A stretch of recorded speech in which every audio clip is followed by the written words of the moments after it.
Have you ever just stopped and wondered why our world is filled with literally millions of different jobs? It seems like some massive intentional design, but what if it's not? Today, we're going to dive into this pretty mind-bending idea from Adam Smith. It suggests our entire global economy might just be an accidental masterpiece born from a single, simple human quirk. So, let's get into it. Let's start right there with the big question.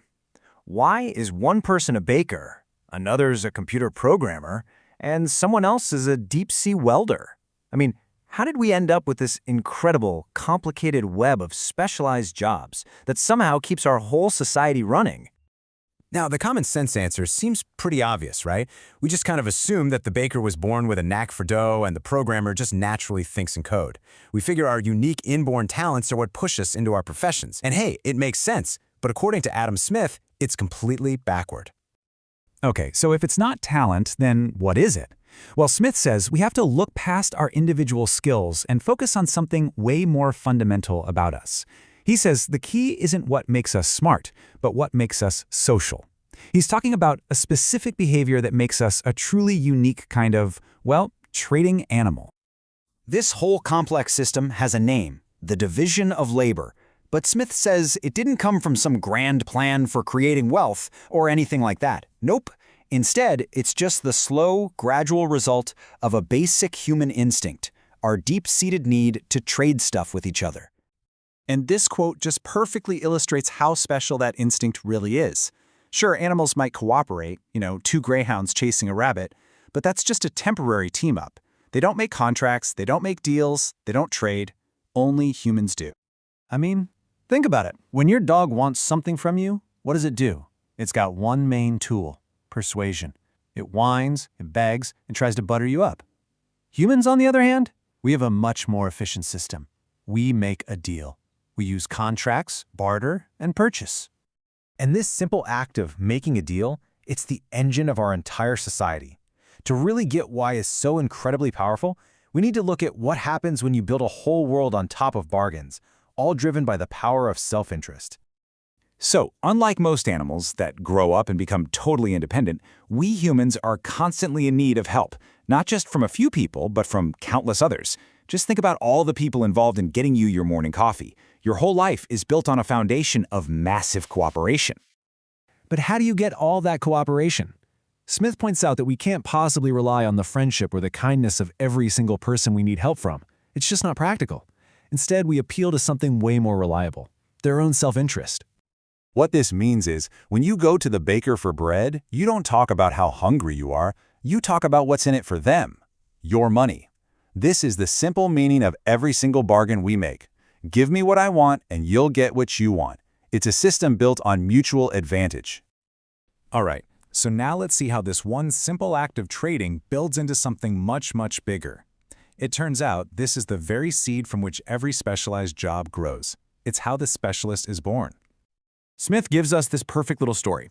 Imagine a guy in a tribe of hunters who's just a bit better at making bows and arrows. He starts trading his extra bows for meat, and he pretty quickly realizes he can get way more meat this way than by actually going out and hunting himself. So driven purely by his own self-interest, he stops hunting and becomes a full-time bow maker, a specialist. And this right here is the absolute key. It's the certainty, the rock-solid confidence that you can trade your specific product or your skill for everything else you need. That's what gives people the security to specialize. Without that certainty, everyone would have to be a generalist, doing everything for themselves. Which brings us right back to our first question and gets us ready for the big reveal. We started out assuming that talent is the cause of different jobs. But what if we've had it totally backwards this whole time?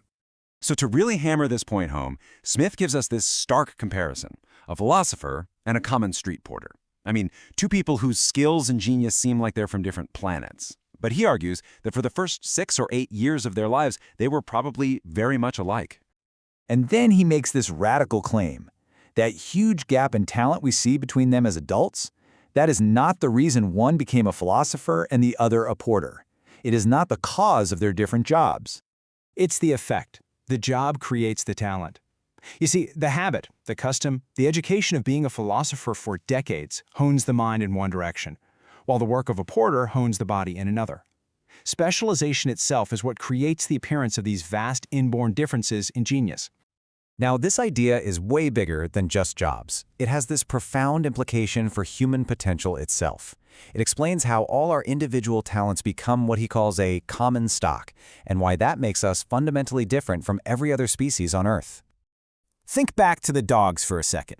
Smith points out that a strong mastiff and a fast greyhound are both pretty impressive, but their different talents are of no use to each other.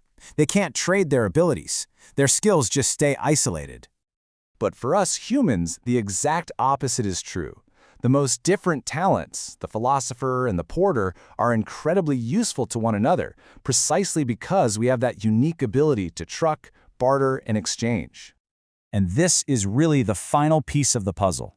You look at animals, without the power to exchange, their talents stay isolated. There's no shared benefit. But for humans, our unique ability to trade lets us pool those talents into what Smith calls a common stock, where everyone can tap into and benefit from the skills of everyone else. So, the entire, magnificent complexity of our global economy, it wasn't designed. It just emerged, accidentally, from one simple human instinct, to trade. Which leaves us with a final thought to chew on. If this one little quirk could have such a massive, unintended consequence, what other simple features of our nature are quietly building the world of tomorrow?